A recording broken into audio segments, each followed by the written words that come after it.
Good evening, everyone. Welcome to our work session for the water and sewer budgets for fiscal year 2026. That's so hard to say. My name is Tom Haley. I have the honor of chairing this board. I will ask my fellow board members to introduce themselves. Hi, I'm Nancy White. Jim Sullivan. Good evening, Clark Adams. Ed Woods. Also with us is Town Manager Stu Hurd, Nancy Lively, who continues to take excellent minutes to this very day, and Josh Boucher, who is recording this for us from CAT TV. We also have Larry Gates, Melissa Courier, and RJ Jolly presenting to us this evening. So, folks, I will kick this off to you. I'm told we have a slideshow to start with. We do. All right, Larry, take it away. Well, this is just a small slideshow, kind of presenting the budget. Talk into the mic, Larry. Some highlights of the water system. Water system dates back to 1886, maintain approximately 92 miles of water main, ranging in size from 3 to 16 inch. It's made of cast iron, ductile iron, HDPE, high-density polyethylene pipe. We have 4,400 connections to the water system, and we have about 13,000 users. The average daily use for Bennington is about 1.7 million gallons a day. Some highlights of the wastewater system. The wastewater system dates back to the early 1900s. We maintain approximately 67 miles of sewer main, ranging in size from 4 to 36 inch, made up of cast iron, PVC, clay, asbestos cement pipe, Orangeburg, and reinforced concrete pipe. We have about 1,300 manholes to maintain, and we take in on an average of about 4.4 million gallons a day. That can go up drastically with a rain event. We compost and reuse all of the sludge. Some challenges that we have with aging water mains is water main breaks. This is a photo of a piece of broken pipe from the casting on the pipe was 1890. And the other picture is tuberculation in the water main, which creates a restriction in the pipe. This can be caused by lack of hydrant flushing or improper care, or just age. These pictures are both from Orchard Road, where we had a water main break recently. This main was installed in the 1970s and is currently one of our weakest points in the system. The picture on the left is showing a spot where the pipe had corroded through and there's a hole. And the other one on the right is a pressure break that just kind of blew apart by the Orchard Road firehouse. Some challenges in the sewer collection system is cracked sewer mains. The picture on the left shows an example of the clay tile sewer main that can crack and will eventually fully collapse. Slip lining these before they collapse is the best practice and preventative measure other than fully digging up to replace. On the right shows large grease accumulation in a sewer main line. This is another common challenge for maintenance system-wide. Some other problems are the rags are another challenge in the collection system. These rags include flushable wipes, creating blockages or plugs in the sewer mains throughout town. They can also cause plug-ups in the pumps and in the 5 pump stations. Roots are also a cause of the problem within the system. This one was almost 9 feet long and was removed last week while doing routine maintenance. This was from Pine Circle. They worked to get this out and it was quite impressive. Just a visual of the water system, which includes service to Bennington, Old Bennington, Bennington, and into the town of Woodford.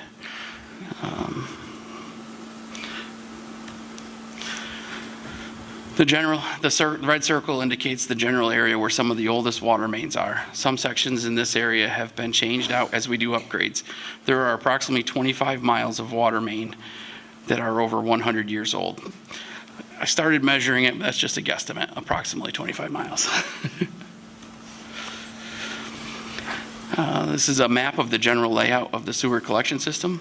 The sewer, which includes Bennington, North Bennington, and a small portion of Shasberry.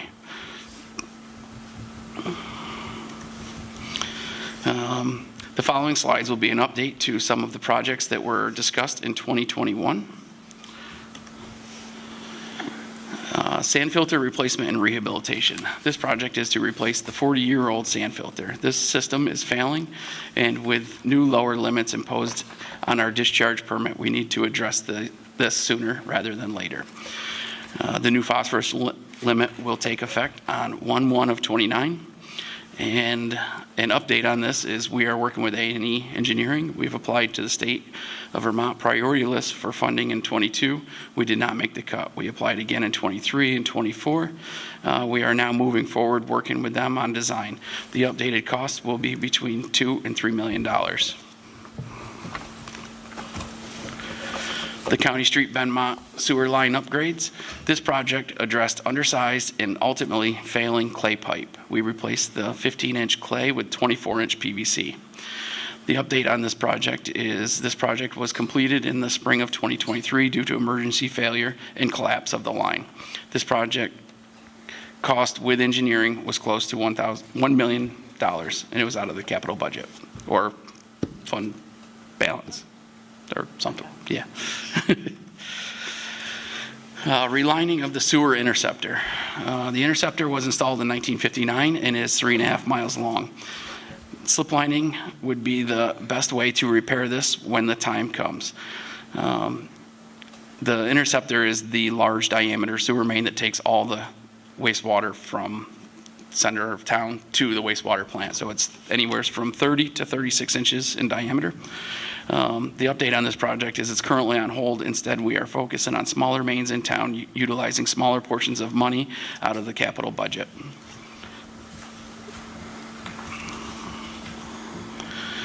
The south end water main improvements. Some homes in the higher elevation experience low or no water pressure during fire flow due to undersized water mains. We have been working to increase the size of the water mains to solve the problem.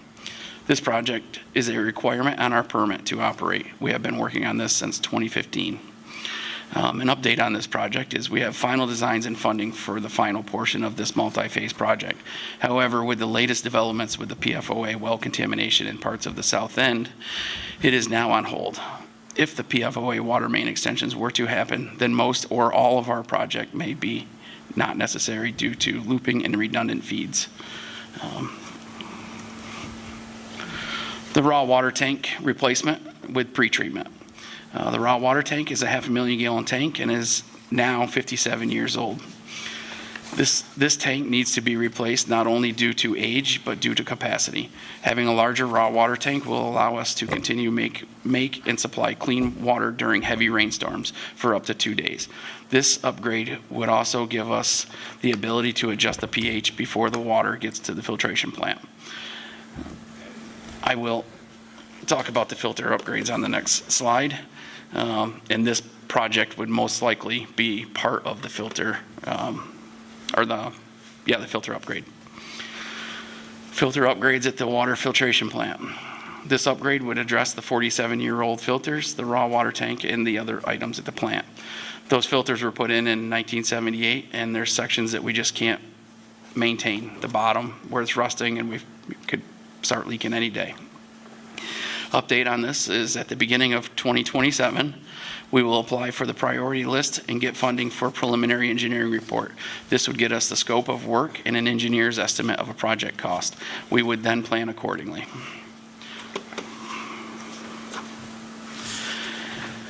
Chapel Road tank replacement. The Chapel Road tank was built in 1978. The tank had some repairs, improvements completed over the years. One of the biggest was the addition of the rubber roof. An update to this, after further investigation and water sampling, while there are some structural deficiencies in the tank seems to be functioning very well. We have removed all trees and stumps from around the tank and sealed the exterior of the concrete to prolong its life. This has moved down on our priority list at this time. Burgess Road pressure reducing valve. The Burgess Road pressure reducing valve needed to be replaced. It was old, buried in a manhole, and difficult to access and or rebuild. An update on this project is the pressure reducing valve was replaced and upgraded in-house using the capital budget. We relocated the pressure reducing valve to a lot already owned by the town of Bennington across from the Moose Club on East Main Street. The total project cost was $180K. By doing the work in-house, This saved the water users approximately $70,000. Gage Street water main replacement. This is the 900 block of Gage Street that's currently torn up. Gage Street had an undersized water main that needed to be replaced. Due to the town's medium household income level, we qualified for a 50% forgiveness program. The update on this project was completed by Berg Construction in 2024, and the total cost of the project came in at $1,586,720. Fortunately, we were eligible for the 50% forgiveness on this project, which saved the water users $793,360, which is substantial savings. This chart shows the rate comparison for water and sewer across 6 other towns. The green column is an example of a metered property using 20,000 gallons of water and sewer. The average for the metered rate on those 6 other towns is $434 per quarter. Bennington is just below the average at $424 per quarter. The yellow column shows the flat rate comparison. Not all towns offer a flat rate, but out of the 4 other towns that do offer flat rate, the average rate is $636 per quarter. Bennington is well below the average at $319 per quarter. This is just a visual of, did you know? The flat rate for a town of Bennington water user using water and sewer is equivalent to $3.53 per day. That broken down, that covers all your water and sanitary sewer needs, including fire protection. And just an example is that's less than a loaf of bread, a box of cereal, 1 pound of ground beef, or a brand name coffee, 1 cup of a brand name coffee. And that's it. Thank you. Thank you, Larry. I think we attempted with that slideshow to answer a lot of the questions that were asked at our last meeting in preparation for this. And given my presentation and the budget and rates indicated by that presentation, I would be looking at the end of this evening, if you are comfortable, with a motion to approve both the water and sewer budgets and approve the water and sewer rates as proposed. I think Larry's done a great job in the preparation of the budget, working with Melissa.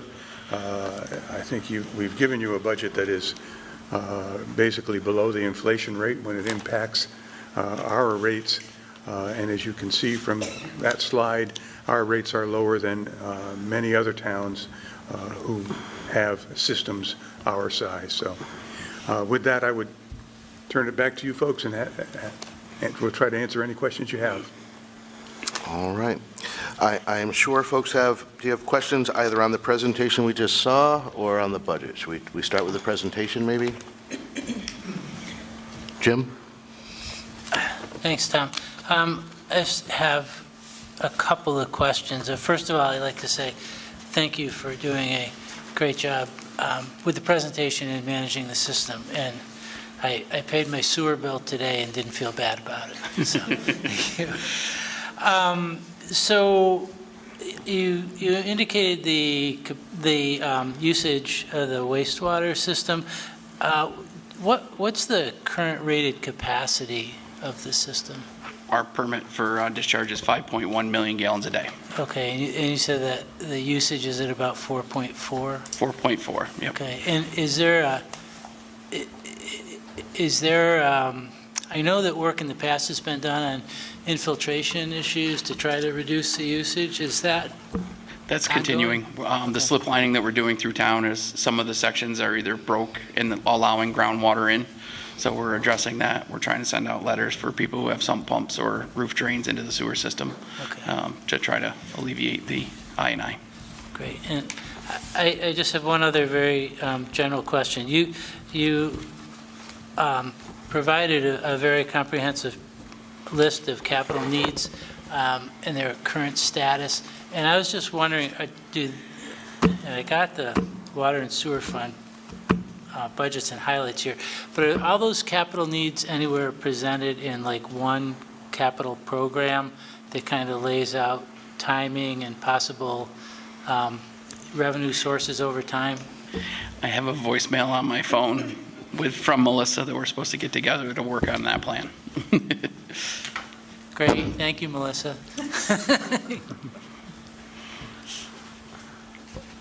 Anyone else? Clark? Hi. Great presentation. Thank you. I know nothing about what you do, so thank you for educating me. Well, I have an idea what you do, but the details. So, unlike Jim, I'm on a septic and well, so I don't get to partake in the festivities. But, I was looking at the relining of the sewer interceptor. I'm confused. What is that? I don't know if that means a sewer interceptor. So the interceptor, it's just a name for it, but it is large diameter pipe. It's 36 inches in diameter, and it's made of reinforced concrete. The joints are mortared together, and over time, the corrosive of the sewer will eat away at the concrete. And the best thing for that is to slip line that before it becomes a problem. Right now, it's a future problem. It's not the biggest need at this time. Okay, all right, so that's And down the road. by doing the sewer slip lining, it puts a fiberglass resin liner inside of it. So then that is Okay, the wastewater can't hurt it. right. And I didn't know, and I guess it's a can of worms, this PFOA seems to be our hair shirt in this town. Every time I turn around, I'm hearing about another discovery. Funding line, maybe I'm talking to the wrong guy, or what are we looking at, possible grants or some sort of state or federal help with addressing that? The South End PFOA project should be funded by, I think it's the Emerging Contaminants Fund, I believe. That's currently the is source, yes. where we're looking at right now through the state revolving loan fund. So that should be 100% forgiveness on that. Great. And, moving along the lines of funding, I see your comment on the water filter upgrades at the water filtration plant. You're looking at beginning in 2027, you're going to apply for priority. And I noticed in one of the other presentations you mentioned on another one we'd applied had been rejected. So is there any way we can jump the gun and ask for funding sooner? If we do get rejected, fine, but, I don't really want to wait till 27 to get rejected then. I think we'd be looking at doing the upgrade in 2029 or 30. So if we do the 27, it's an automatic approval for the design part of it, but not the funding. So it will get that started for the project list. So the 27 is actually a few years in advance, hopefully. Right, again, my concern was the funding line. I realize the engineering and all that kind of stuff, but. You are automatically approved for the preliminary engineering part of that through the state revolving loan fund. And you don't start paying on that until the project goes into construction. Okay, all right.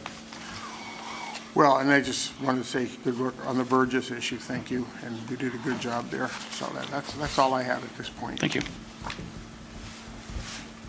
Yeah, sure. So how far out is the Chapel Road tank replacement? It's a good guess. A good guess would be 20, 30 years, maybe. It's rough. After digging into it and digging around it, exposing a whole bunch of the tank, it really wasn't as bad as some of the inspections have shown in the past. We had divers in it, vacuuming it, so they did a little better inspection with than the robot inspection. So they were actually in vacuuming and inspecting, checking for spalling on the inside of the walls. All the piers are in decent shape. It's there. The big improvement on that was the roof. It used to be a flat roof, which ended up settling just a little, so it turned into a big bowl, and it held thousands of gallons of water on the top for extra weight. When we did the rubber roof, we put insulation underneath it and pitched it so all the water sheds off now, so it doesn't hold all that weight on the top. So that was a big advantage on that tank. That sounds like a good timeline. Yeah. We're still hearing about rags being flushed. Big time. Have you noticed any change since we started trying to do some outreach around that? No. Okay. We deal with one pump station every week. We're pulling the pumps and pulling the rags. And what's the approximate cost to the water users on that? Ish. week-ish. Probably 2 guys, 3 hours a week. The wear and tear on the pump, Yeah. yeah, the Swiffer mop heads are not flushable, but they manage to go down a toilet, but. And I'm thinking that it's a different pump every week that you're working on, right? It's not, you're not pinpointing problems to certain areas? This is one particular pump station that gives us the biggest problem, and for some reason, that development that pump station serves, we've sent out, and we've hung letters on the doors, there's only 13 homes. You can narrow it down pretty quick with 13 homes. We ought to go but door knocking, guys. We have. Yeah, we have- Whoa. And we ultimately, the last letter we sent went under my signature, and we are basically telling them that if this continues, we're doing as much of an investigation as we can do to try to pinpoint where the problems lie. If we can identify those homes, we're going to basically plug their sewer, because they're violating the ordinance by flushing this material. Wow, Tom? thank you. Yeah, I just have a suggestion. Maybe you could return the rags to the people. Then I'd be here answering to you.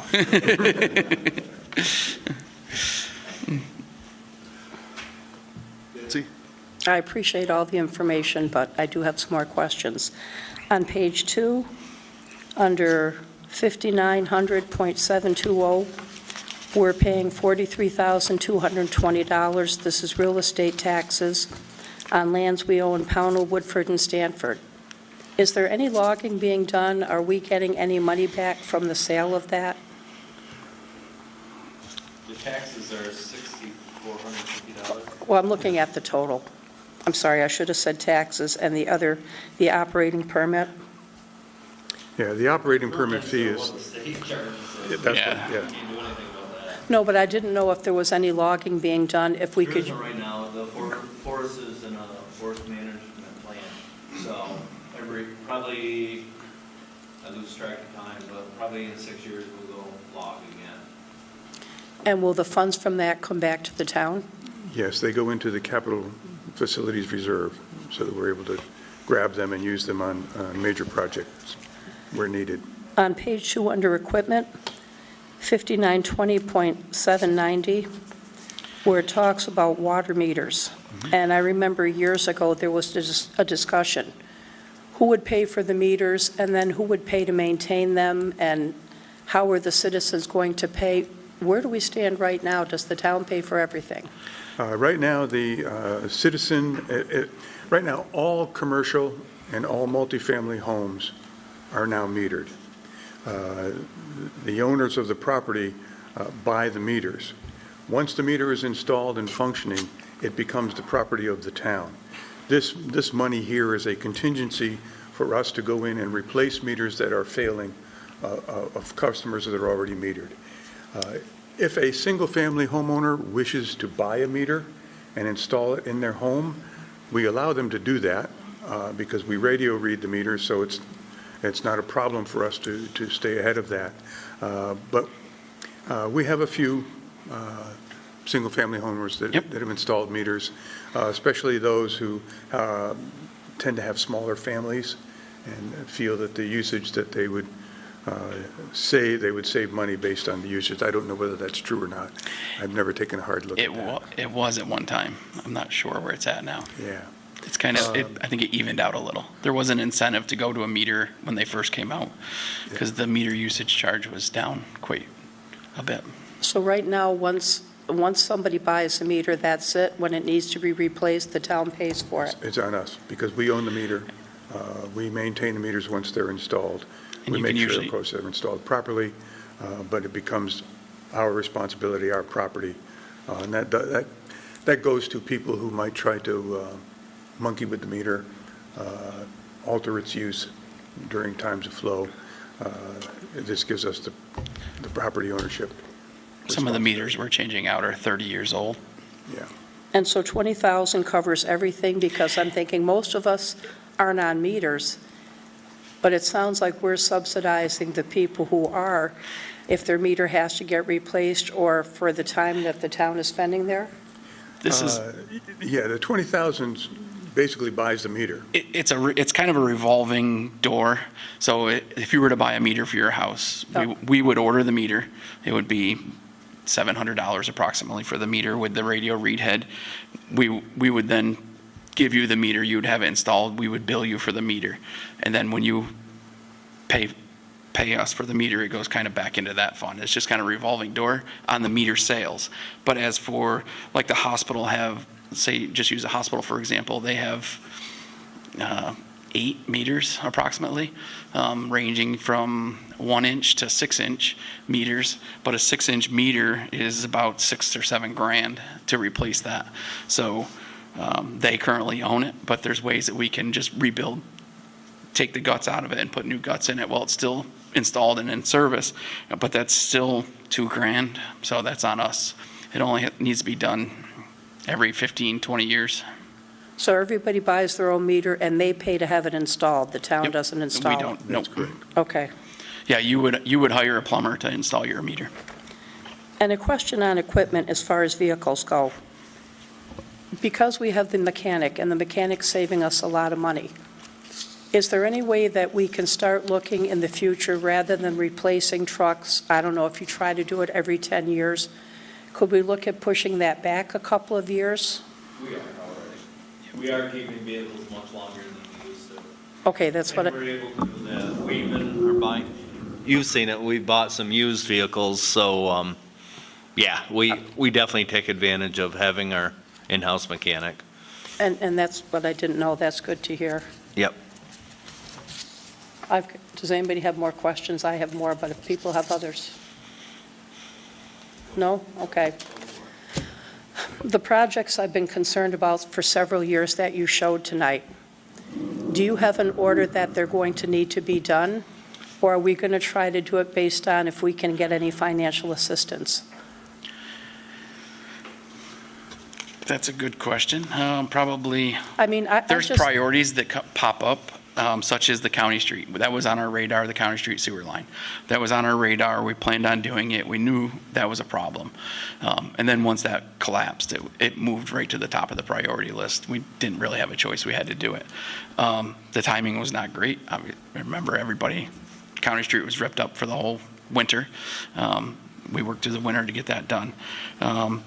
Some of the other projects. South Bend project, for example, that was budgeted to replace, to get the pressure up on the high spots. Yep. If the state's going to pay for it, why would we go into that right now? So, we're just kind of waiting on that, so that'll be soon. Yeah, that was a $4 million project. So if the PFOA comes around and feeds from the backside, then we've basically made that project obsolete. So right now, we bonded last year for that project, and we were all ready to go to construction, but then this PFOA come to light, and the new design that we have basically makes this project. Now, if this project doesn't happen, the PFOA doesn't go out to South Shire, out Monument Avenue, all that, then we're going to have to do our project, because it is on our permit. It's a condition on our permit to operate through the state of Vermont. So I think right now we have, not counting that, 5 projects, including the sand filter. Can you see any of those projects being put off more than 20 years, or do we need to get them all done within the next 20 years? Sorry, I don't have them all in I front of mean, me. I'm just trying to think what they're. not to put you on the spot, but when I read it, it was pretty clear. It sounded like a lot of these The couldn't sand wait filter, 20 right now, is probably one of our biggest priorities with the new phosphorus limit. Yeah. We don't have a choice. We can do a chemical addition. The chemical addition was, as of last year, about $284,000 a year to treat it with chemicals. And chemicals just go up. And then once you do the chemicals, then you still have to filter it. So we'd still be working with the sand filter, but the sand filter as it currently stands won't filter out the phosphorus. So we need to do chemical and filter. With the new disc filter that we're looking at doing, that will independently take care of the phosphorus. So there won't be that $284,000 a year maintenance charge necessarily. On other things, there'll be maintenance charges, but. I think to be fair, if in fact, as Melissa has suddenly asked our staff to do. We haven't developed a capital plan that takes all of these projects and attempts to prioritize them. We know that the sand filter is the priority project for the wastewater treatment facility. We know that the filters and the tank are the priority project for the water system. Those are both going to be with us within the next 2 to 5 years, and we are preparing for those. But beyond that, as Larry indicated, the Chapel Road tank may last another 30 years. Beyond that, I have a feeling in my career here we'll be changing the water main out behind Molly Stark. It was a 10-inch main that was put in for United McGill when they moved into town. For some reason, it's the soil, corrosiveness of the soil. The main is in horrible shape. That's the big water main breaks that we have that flood Molly Stark. The main just needs to be replaced, and that was put in the 70s. That's only a, 50-year-old water main. And the relining of the sewer interceptor, didn't I read that there, a couple of years ago, there's some cracks already, and There is. It's showing its age. There's some wear marks where the sewer is always riding. You can see the stones on the inside of the pipe, which means it's deteriorating the inside of the pipe. It is a very thick pipe. It's not. I don't believe it's in danger of collapsing anytime soon, but the fiberglass liner would definitely prevent any further damage to the concrete, which would be the host pipe. So that's your strength. And the filter upgrades to the water filtration plant, I think that was the 5 to 8 million one Yeah. 3 years ago. How long can we put off doing those? I mean, I I'd like have to no see idea. it done in 29 or 30. And when? 2029 or 2030. So we're probably going to be looking at a couple of bonds within the next 3 to 5 years? Potentially. Timing that 29 or 30 is ending the current bond that we're in with the filtration plant, because that ends in, I believe, 28. So hopefully, if all works well, we can kind of roll right into another bond payment without changing the rate. I'm just worried we may roll into a situation where we have to do a couple at one time, but,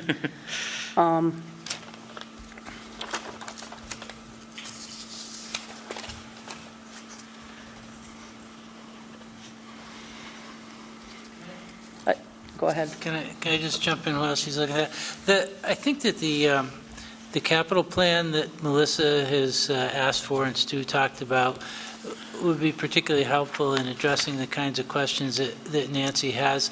I mean, water and sewer systems are expensive for any municipality. They're always going to have capital needs for replacement and upgrades.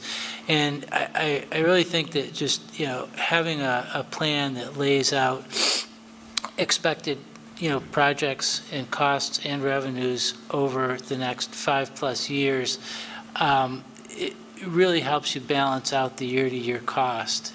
It gives you a really good picture all in one place. And that plan is something that's adjusted every year too, based on priorities, based on new grants that may become available, new issues.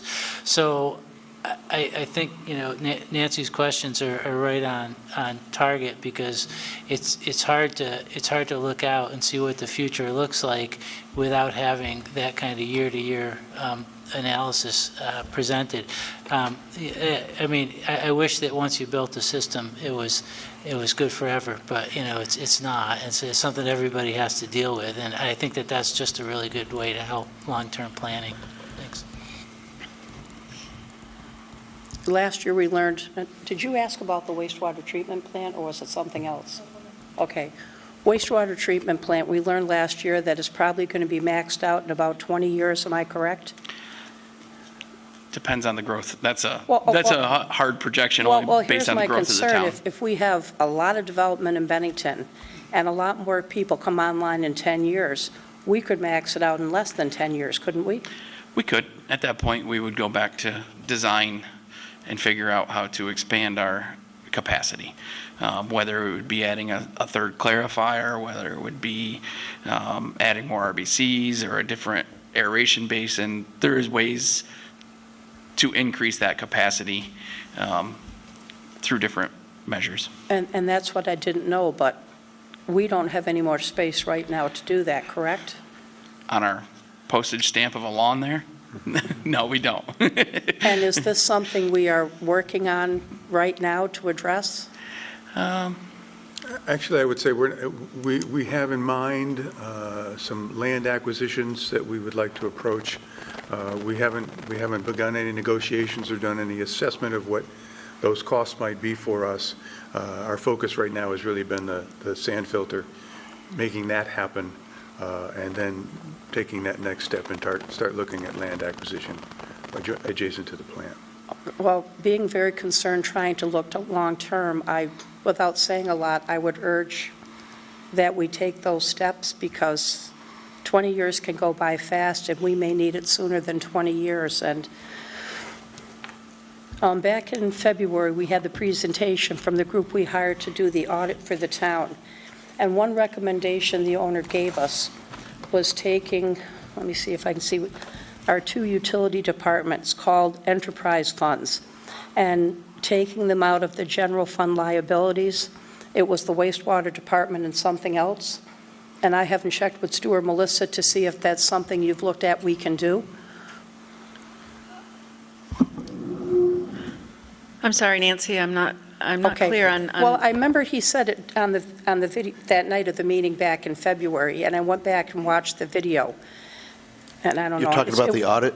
Hmm? Are you talking about When the he was audit? doing the audit, but he talked about a lot of things, and I think it's good for everybody to go back and watch what he'd said. But he said we have a lot of things going on, and things go through the general fund, and he complimented you 100 times for what you do. But one thing he recommended, we have a lot of things that go through the general fund, and he said the wastewater plant and something else, they're called utility departments. They're enterprise funds, and he would recommend, if we could, taking them out of the general fund and doing them a different way. I'm not clear, or I'm not positive if this is what you're getting at, but everything is separate currently for the enterprise funds, the water and sewer funds, Yeah. with the exception of our cash account, which is very common in municipalities, that you have a shared cash account. We don't have a separate bank account for Yep. the water fund and for the sewer fund. Instead, through the general ledger, we have something called due tos and due froms, which basically says we owe the water fund this much cash, or they owe us, or, whichever way it goes. That's the only thing that is not separate and distinct for those 2 enterprise funds. So I do intend to watch that video again as we're coming into the end of this year and before we have our next presentation. But that's the only thing I can think of that he may have been referring to, but I'd be hard-pressed to make that particular change, because then it becomes management of all of these separate cash funds. Well, it was very brief, and I know, you know a lot about it, and I'm sure they looked at how they broke it out, but that was one thing they recommended, and I didn't catch up with you or Stu to see, is that something we can do? The other thing I remember that he suggested is that we show the enterprise funds in a parallel chart of some kind to the general and highway funds. No, I think you're talking about grants. So any grants, we could, and I do want to do that. It's been a very busy year, but that is definitely on the list to look at in the future, is to have a separate fund specifically for major grants, so that they're separate and distinct, and that's not something that we're doing today. And I'll get together with you, because those were the detailed things that went over my head, and I've watched it several times, so I'll check with you to see. I'll have to rewatch that myself to be Well, able I to be think it was clear. helpful. I watched it several times. The next question I hesitate to ask, because I don't want to offend somebody or take it personally, and that's not why I'm asking it. And I don't think a lot of people on the board understand that in the past, we always had one person in charge of highway. I think they had an assistant, somebody else in charge of water and sewer with an assistant. And I know 5 years ago, maybe, we combined both positions into one. And I just wonder if it's fair for one person. I think that's you, RJ, the first person to do it, to be in charge of both of these massive departments. And I'm just curious, from both of you who've been under each system, is there a benefit to having one doing it rather than 2, one for each department? I think RJ and I work very well together. I think it's been 8 years, and it's been That's great, okay. I believe. I think one department had, not that I'm all that and then some, but it seems like in any case, if there's a boss and then it trickles down, and Larry and I work very close together, but I think, looking back in the past, less gets overlooked. There's more communication, definitely with us than there was in the past, and our team. We meet with the whole team of foremen and every week, and managers, and we come up with a plan, and most of the time, we don't overlook, like, for example, that's happened in the past, and this still happens time to time, like you pave a road and a week later, there's a water service that had to be dug up. It just, I think it's better, things are better planned with not two Separate? not with two department heads, just one department head, and everything filters back to me. So, and communication's definitely key. Okay. It's worked extremely well. Okay, well, that was my concern, that at the end of the day, we only have one person now, whether than two, and I was just, whether it's you or anybody, and I'm not questioning your capability, but I just questioned, is it fair to have one person, if something was to happen, say, okay, we have one person rather than the two different that we could look at. So if you're happy that it's working that way, that's fine. I mean, these guys do a Well, I great didn't know job. it'd been 8 years. And the other benefit, I think, is that when we need to pull from other departments because of a need in a particular project or not, we have that ability to do so because they are seen as the Department of Public Works. It's not the water department, the sewer department, the highway department. And I think that makes it much more effective. I look back on the RBC project where we pulled people from highway and water to assist the sewer department. And we replaced those RBCs in-house, right, saving $3 million some odd dollars by being able to do that. Yes, we have a skilled workforce, but that's the kind of thing I think you get when you have the current setup that we have. And you still have quite a few people in water and sewer, don't you, that have been there a significant amount of time? Yes, wastewater, there's 7 guys. One's been there for 28 years, I think it is, the chief operator. Other ones a few of them are over 20. And then we have some 5, 6, 7-year employees. The water department is fairly new. They're mostly within 5 years. I guess 8 years would be one of them. The foreman right now is 8 years. Okay. There's, 5 with a foreman. We're down 1 right now, but, yep. Okay. Anything from anyone else on the budget? Clark? Yeah, there was a brief discussion of expansion of community and increased demands on your function.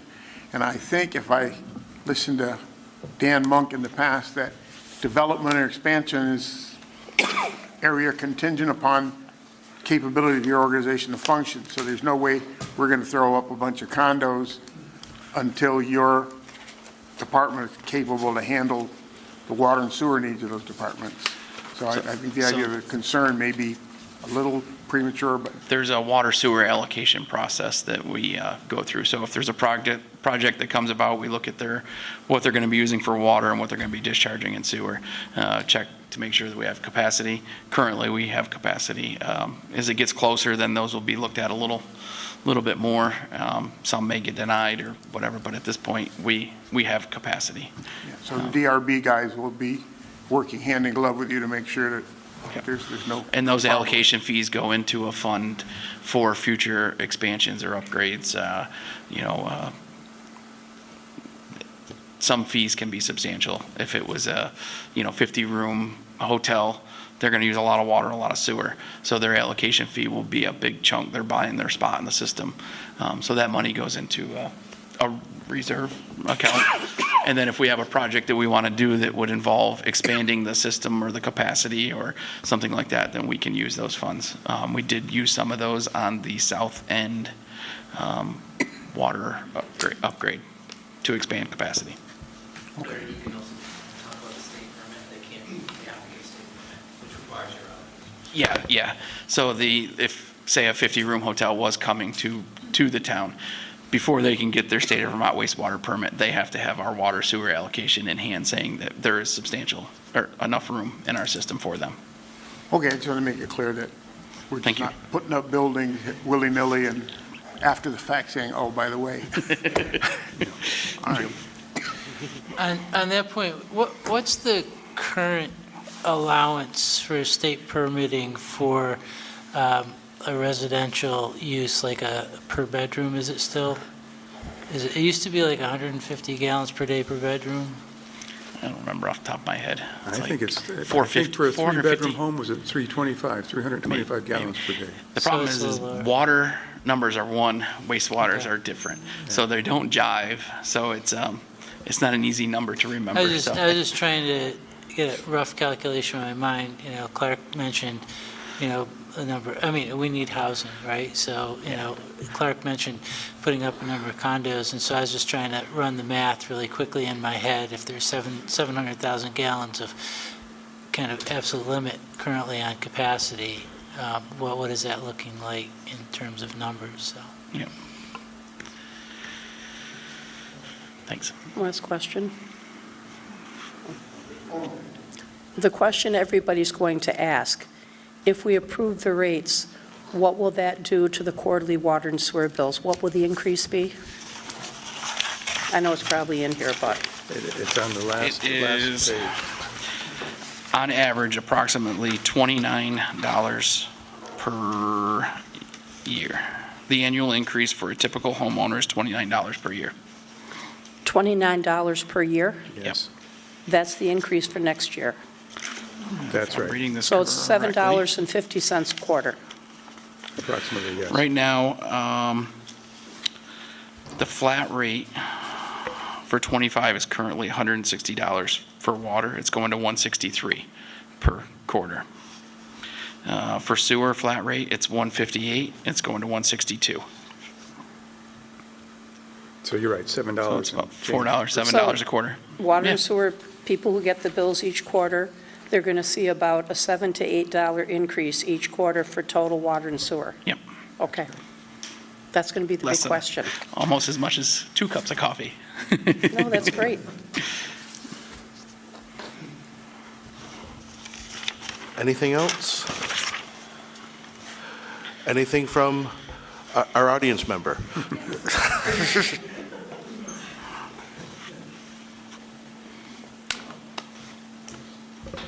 Hi, Jeannie Jenkins, Bennington. That was a great presentation, thank you. Thank you. I'm just hoping that someone can talk about how the sale of water from Morgan Springs figures into the water rates. Well, I can address that, so Melissa doesn't have to. We sell water out of Morgan Spring. It comes in as a revenue that shows up in your budget presentation when you're looking at the revenue side of things. You would see the monies, and I'm trying to find that page, assuming that it's here.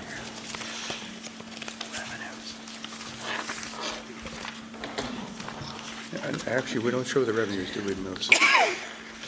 But anyway, yes, we're currently in the range of $160,000 a year for the sale of water.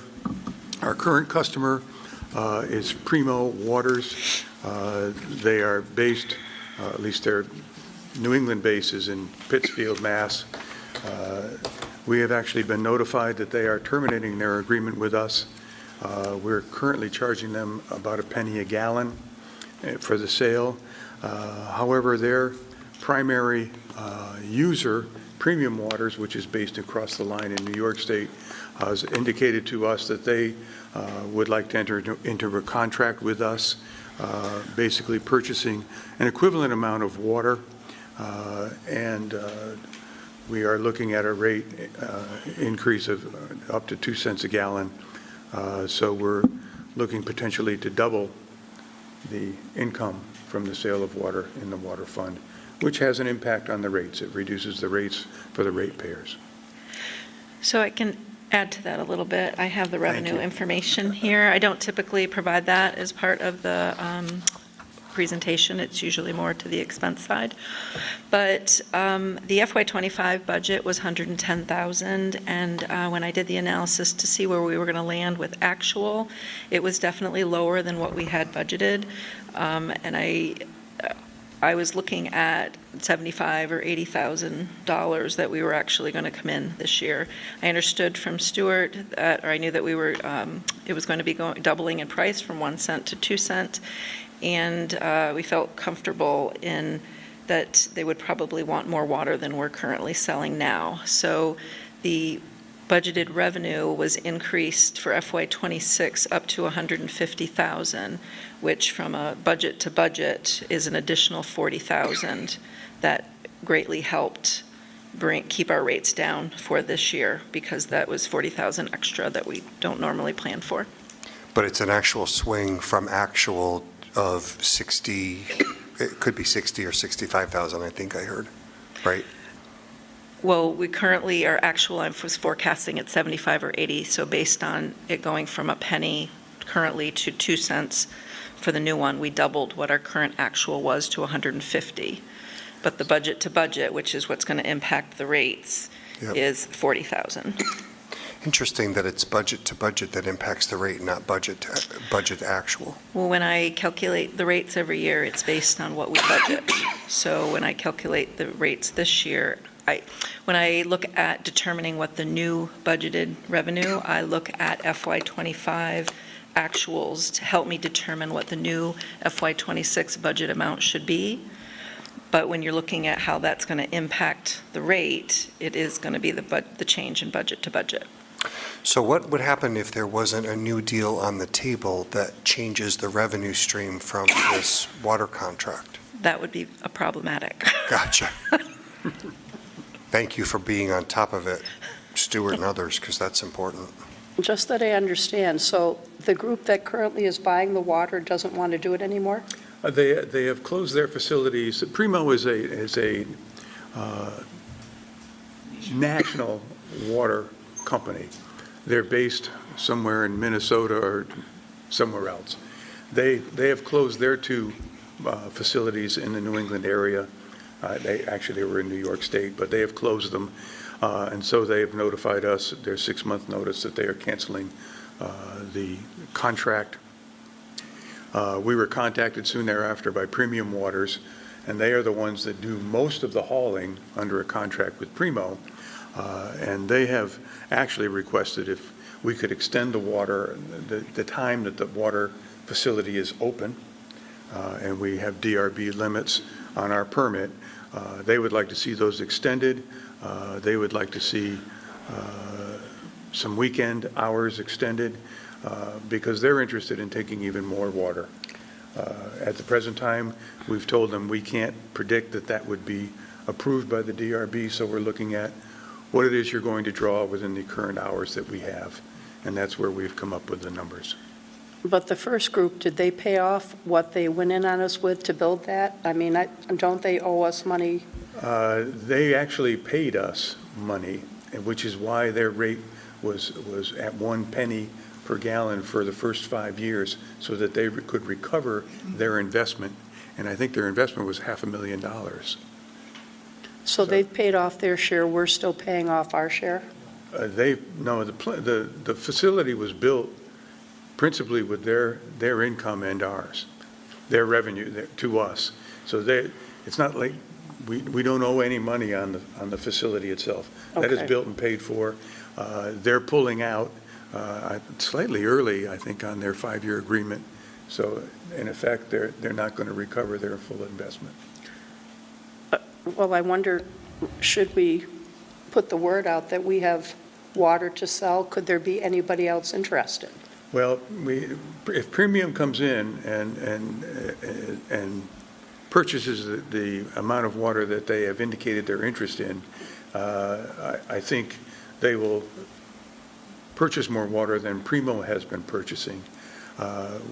We did have contact from another company that was interested in our water.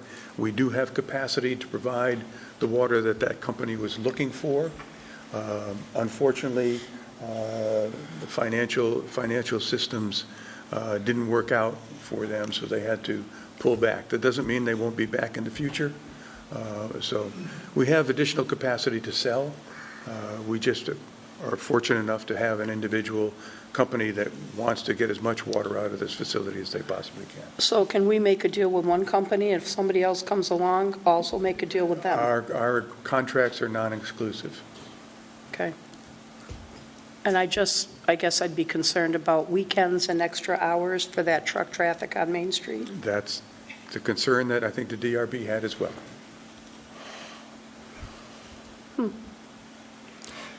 Stu, if that contract that's in place now ends earlier, there's no refund due to that company? There is, if they don't purchase a specific number of gallons in the given year, we have a right to bill them for that lack of purchase. But I believe they've already made their limited number of gallons. We took a look at that when we began negotiations with another company, and we were notified that they were going to pull out. So I think they're in good stead with us right now. You mentioned before that they're not going to recoup their investment, and I'm hoping that we don't have to give it back. We don't have to. The contract doesn't provide for that. Great. And their time frame, I think their contract terminates, I think it's in October or November. So we still have several months that they'll be still purchasing water under their current agreement. And do you think that the new customer will be sort of contiguous, seamless, without too much downtime? It will be seamless because they were a subcontractor for Primo, so they were hauling most of the water anyway. So we're not going to see an interruption in revenue stream? Should not. Great. Anything else? Anything else from the public? All right, seeing nothing, you're looking for a I would love to have a motion? motion for you to approve the water and sewer fund budgets, and subsequently, a motion to approve the water and sewer fund rates as proposed. All right, do I hear a motion to accept the budget? What's that? Motion to accept the I was looking budget. to my left, that's all. Motion to accept the budget and motion to accept the rates. Second. I just want to note that the budget increase is at 2.35%, and the projected cost of living increase is at 2.5%. 2.5 to 2.6%. So we are below that cost of living increase. Okay, so your motion is to accept both the budget and Correct. the rate? All right. And we have a second from Nancy? Second. Okay. All those in favor, please say aye. Aye. Any opposed? Any abstentions? Thank you very much. Thank you. And thank you. Can I make a comment on something that has nothing to do with water and sewer? I mean, we can make a motion to adjourn, and I can make my comment then. Okay. Well, we can't really discuss anything other than the water and sewer tonight, so is it something Well, that this can- came to my attention on Saturday, and I think it's pretty critical. Well, we're going to be meeting again next week. That's too late. It's too late. All right. Doesn't change Well, the fact that it yeah, wasn't doesn't- warned. I'm yeah. not comfortable with this. Unfortunately, yeah. Well, it's something that should have been warned on a select board agenda, and it's not, and I question why it's going to happen on Wednesday, not on a select board agenda. I'm not having any idea what you're referring to, but at any rate, all we're here to discuss tonight is a work session. It's not a meeting per se. And I'm not comfortable taking any comments beyond the scope of what we're supposed to discuss Okay, this well, evening. I'll have a lot to say Monday at the meeting. Okay, very good. Could I hear a motion to adjourn, please? All right, Second. all right. All in favor? Aye. Aye. Any opposed? Thank you very much, everyone. I'll bring it up Monday.